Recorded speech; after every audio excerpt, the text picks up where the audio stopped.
तो चलिए आज इतिहास के एक ऐसे काले अध्याय को समझते हैं जिसने पूरी दुनिया को हिला के रख दिया था। नात्सी जर्मनी का उदय।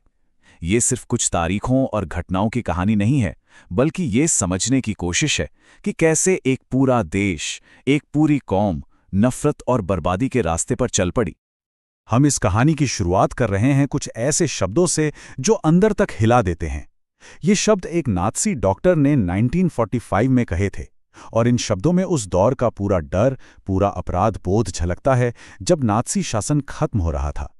ये शब्द हमें सीधे उस कहानी के दिल में ले जाते हैं जिसकी हम पड़ताल करने वाले हैं। देखिए, ये सिर्फ कोई ऐतिहासिक घटना नहीं है, ये एक 11 साल के बच्चे हेलमुथ की कहानी है। जरा सोचिए, एक बच्चा अपने पिता को ये खौफनाक शब्द कहते हुए सुनता है और अगले ही दिन उसके पिता अपनी जान ले लेते हैं। आखिर उनके मन में ऐसा कौन सा डर बैठ गया था? बस यही वो सवाल है जो हमें इस पूरी कहानी को समझने में मदद करेगा।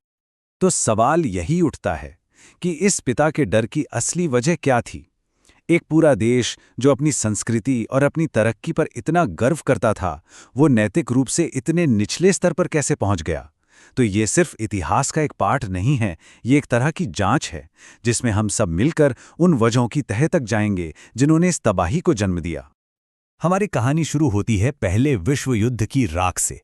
ये वो वक्त था जब जर्मनी हार की कड़वाहट से गुजर रहा था और इसी उथल-पुथल के बीच एक नए गणतंत्र का जन्म हुआ, वाइमर गणराज्य।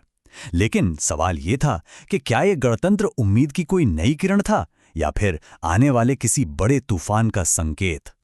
तो हुआ ये कि 1918 में युद्ध खत्म हो गया, जर्मनी के सम्राट ने गद्दी छोड़ दी और वाइमार शहर में जर्मनी के पहले लोकतंत्र यानी डेमोक्रेसी की नींव रखी गई। लेकिन यहां कोई जश्न का माहौल नहीं था। ये गणतंत्र हार, अपमान और एक अनजाने भविष्य के डर के साये में पैदा हुआ था। और सच तो यह है कि इसकी नींव शुरू से ही बहुत कमजोर थी। और इसकी सबसे बड़ी वजह थी वर्साई की संधि। देखिए, ये सिर्फ एक शांति समझौता नहीं था, नहीं, ये एक राष्ट्रीय अपमान था। जर्मनी को न सिर्फ अपना बहुत बड़ा इलाका, अपने संसाधन और अपनी सेना गंवानी पड़ी, बल्कि युद्ध का सारा दोष भी उसी के सर पर मर दिया गया। ऊपर से उस पर इतना भारी हर्जाना लगा दिया गया जिसे चुकाना नामुमकिन था।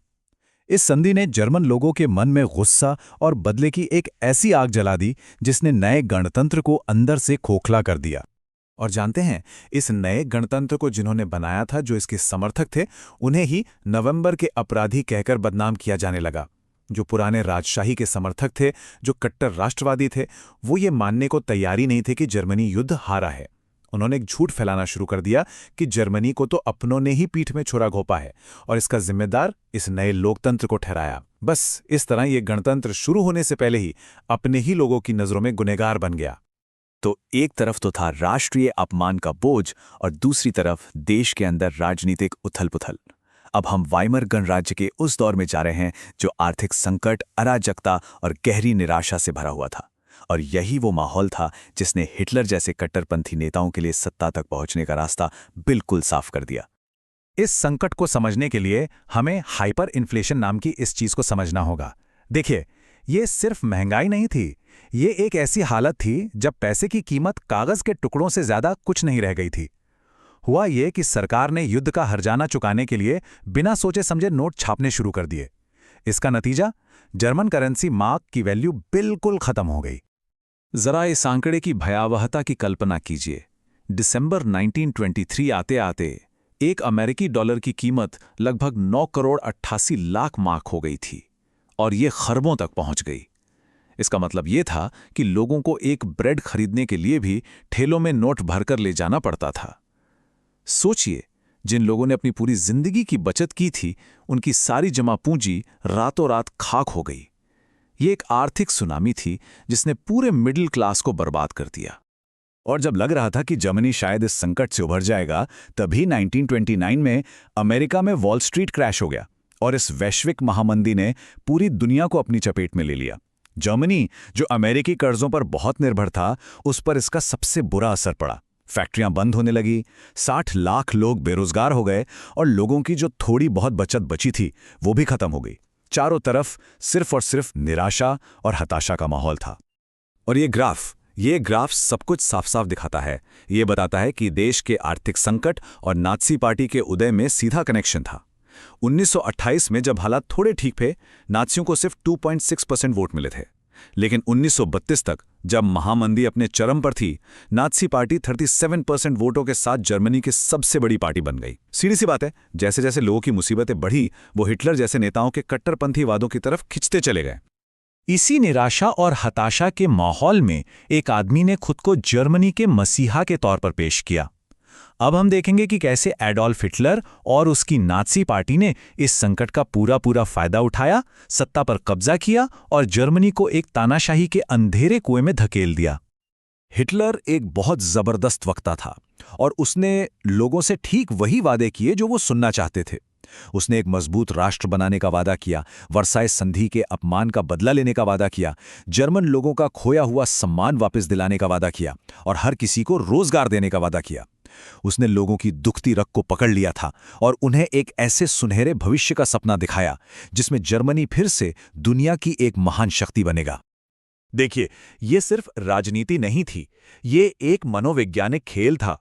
नात्सियों ने प्रोपेगेंडा को एक कला का रूप दे दिया था। वो विशाल रैलियां, स्वास्तिक वाले लाल झंडे, नात्सी सैल्यूट और भाषणों के बाद गूंजती तालियां, ये सब कुछ इसलिए डिजाइन किया गया था ताकि लोगों को लगे कि वो एक बहुत बड़े और शक्तिशाली आंदोलन का हिस्सा है। हिटलर को एक मसीहा की तरह पेश किया गया, जो अकेला ही जर्मनी को उसकी सारी मुसीबतों से बाहर निकाल सकता है। और जैसे ही हिटलर सत्ता में आया, उसने लोकतंत्र को खत्म करने में एक पल की भी देरी नहीं की। 30 जनवरी 1933 को वो चांसलर बना। एक महीने से भी कम समय में 28 फरवरी को संसद भवन में आग लगने की घटना को बहाना बनाकर लोगों के सारे नागरिक अधिकार छीन लिए गए। बोलने की आज़ादी, प्रेस की आज़ादी, सब खत्म। और फिर 3 मार्च को इनेबलिंग एक्ट पास हुआ, जिसने हिटलर को असीमित शक्तियां दे दी। बस कुछ ही हफ्तों के अंदर जर्मनी का लोकतंत्र पूरी तरह से खत्म हो चुका था। तो अब सत्ता पूरी तरह से नात्सियों के हाथ में थी और उन्होंने अपनी विनाशकारी विचारधारा को लागू करना शुरू कर दिया। अब हम उन मूल विश्वासों को समझेंगे जिन्होंने नात्सी शासन के इतिहास के सबसे भयंकर अपराधों को जन्म दिया। ये एक ऐसी सोच थी जो सिर्फ और सिर्फ नफरत और नस्लवाद पर आधारित थी। नात्सीवाद के केंद्र में एक बहुत ही विकृत और खतरनाक सोच थी। उनका मानना था कि इंसान अलग अलग नस्लों में बटे हुए हैं, जिसमें सबसे ऊपर हैं शुद्ध नॉर्डिक जर्मन आर्य, और इस लिस्ट में सबसे नीचे थे यहूदी, जिन्हें वे एक एंटी रेस यानी विरोधी नस्ल मानते थे, और उनका मानना था कि इन्हें खत्म कर देना चाहिए। यही वो घटिया विचारधारा थी जिसने न सिर्फ भेदभाव बल्कि आगे चलकर नरसंहार को भी सही ठहराया। नात्सियों ने अपने भयानक अपराधों को छिपाने के लिए भाषा का भी बहुत चालाकी से इस्तेमाल किया। उन्होंने जानबूझकर ऐसे शब्द चुने जो सुनने में तो बहुत साधारण लगे, लेकिन जिनका असली मतलब बेहद खौफनाक था, जैसे विशेष उपचार या अंतिम समाधान। इसका असली मतलब था सामूहिक हत्या। निकासी का मतलब था लोगों को गैस चैम्बरों में भेजना। इस तरह उन्होंने अपनी क्रूरता को सरकारी और सामान्य दिखने वाले शब्दों के पीछे छिपा दिया। ये नरसंहार कोई अचानक हुई घटना नहीं थी। ये एक पूरी प्लानिंग के साथ 3 चरणों में की गई प्रक्रिया थी। पहला कदम था बहिष्कार, जिसमें यहूदियों को समाज से पूरी तरह अलग थलग कर दिया गया। दूसरा कदम था घेटोकरण, जिसमें उन्हें शहरों के तंग इलाकों में कैद कर दिया गया। और आखिरी और सबसे भयानक कदम था विनाश, जिसमें उन्हें हत्या केंद्रों में ले जाकर योजनाबद्ध तरीके से मार दिया गया। और यही वो भयानक सच्चाई थी जिसे हेलमुथ के पिता जानते थे, और यही उनके डर और अपराध बोध की असली वजह थी। 60 लाख, ये सिर्फ एक नंबर नहीं है। ये 60 लाख यहूदी इंसानों की जानों का प्रतीक है, जिन्हें होलोकास्ट के दौरान बेरहमी से मार दिया गया था। और उनके साथ साथ लाखों और लोग भी मारे गए।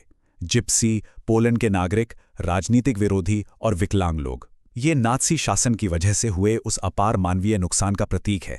एक ऐसी त्रासदी जिसकी भयावहता को आज भी पूरी तरह से समझना बहुत मुश्किल है। पास्टर मार्टिन निमोलर के ये मशहूर शब्द हमें इस पूरी त्रासदी में आम लोगों की भूमिका पर सोचने के लिए मजबूर करते हैं। पहले वे कम्युनिस्टों के लिए आए, मैं चुप रहा। फिर वे मेरे लिए आए और तब मेरे लिए बोलने वाला कोई नहीं बचा था। ये शब्द हमें याद दिलाते हैं कि जब कहीं अन्याय हो रहा हो तो चुप रहना भी एक तरह से उस अन्याय में भागीदार बनना है। उदासीनता का सबसे बड़ा खतरा यही है कि अंत में आग सब तक पहुंचती है। और आखिर में ये सब हमें एक ऐसे सवाल पर लाकर छोड़ देता है जो हर दौर के लिए सच है। क्या होता है जब आम लोग अन्याय देखकर भी दूसरी तरफ देखने लगते हैं? हेलमुथ के पुता की कहानी और नात्सी जर्मनी का इतिहास हमें यही याद दिलाता है कि जब अच्छे लोग बुराई के सामने चुप हो जाते हैं तो उसके कितने भयानक नतीजे हो सकते हैं। ये सिर्फ अतीत का एक सबक नहीं है, ये हमारे आज और हमारे आने वाले कल के लिए एक चेतावनी है।